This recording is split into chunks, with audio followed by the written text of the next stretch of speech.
3 साल के बच्चे बार बार बीमार क्यों हो जाते हैं? क्या अनजाने में आप अपने बच्चों को कहीं बीमार होने वाला खाना तो नहीं खिला रहे हैं?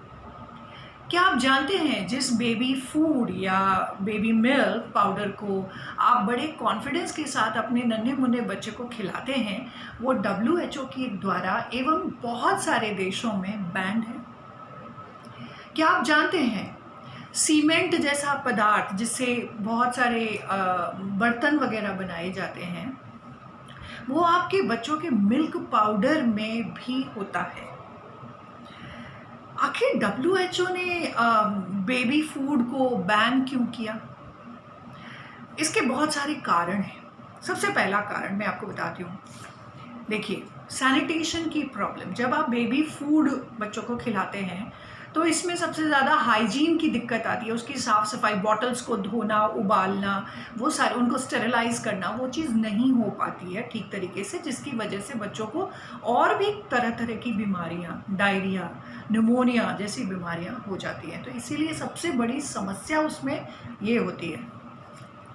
दूसरी जो सबसे बड़ी समस्या है वो है न्यूट्रिशनल वैल्यू। उसमें कोई न्यूट्रिशन होता ही नहीं है, वेरी लिटिल न्यूट्रिशनल वैल्यू, जिसकी वजह से जो एंटीबॉडीज़ एक बच्चे के अंदर डेवलप होने चाहिए, जो उसको बीमारियों से रोकते हैं, वो नहीं हो पाते हैं।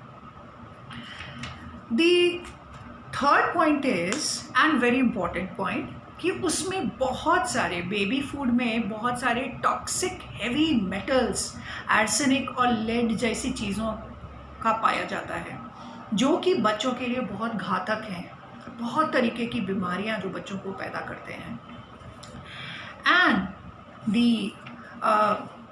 This is immune system. How does it affect the immunology of a child? एक छोटा बच्चा जब बाहर का खाना, एक प्रोसेस्ड फूड को खाने का आदी हो जाता है, तो उसके बाद जब आप शायद 2 साल के बाद या 3 साल के बाद जब आप उसे अपने घर का बनाया हुआ खाना खिलाने की कोशिश करते हैं, तो एक बहुत बड़ा उसके लिए वो शिफ्ट होता है, बहुत बड़ा चेंज होता है, जो कि उसका स्टमक, जो कि बहुत नाजुक है, वो उसको अडेप्ट नहीं कर पाता है, जिसकी वजह से बहुत समस्याएं उत्पन्न होती हैं। So it affects the immunology. Now what about baby milk powder? Baby milk powder में एक ऐसा तत्व होता है जिसे हम केसिन कहते हैं। एक तरीके का प्रोटीन है जो बच्चों को उसमें होता है, जिसकी वजह से आपको जानकर बड़ा आश्चर्य होगा कि जिसको आप अपने बच्चों को बड़े प्यार से खिलाते हैं, उसमें सीवियर एलर्जीज क्रिएट करता है अपने बच्चों को। वॉमिटिंग होती है कई बार बच्चों को, चिड़चिड़ापन आपने महसूस किया होगा, ब्रेन का डेवलपमेंट भी लो हो जाता है, और डायबिटीज़ और बहुत सारी क्रॉनिक डिजीजेस को भी जन्म दे देता है। तो यानी कि आप बचपन से ही अपने बच्चे को बीमारी की तरफ एक तरीके से धक्का दे देते हैं। और हाई रिस्क ऑफ एज़मा, ठीक है, सांस की जो बीमारियां होती हैं वो उत्पन्न हो जाती हैं।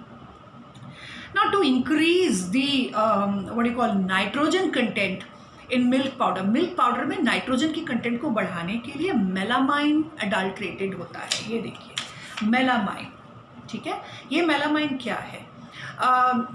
ऐसा प्रतीत होता है कि प्रोटीन, ऐसा माना जाता है कि प्रोटीन की मात्रा बहुत है, और इसको मिक्स करने के बाद में ऐसा फील होता है कि प्रोटीन की मात्रा बहुत ज़्यादा है, और ये जब क्वालिटी कंट्रोल चेक से के लिए जाता है तो ये पास हो जाता है इजीली।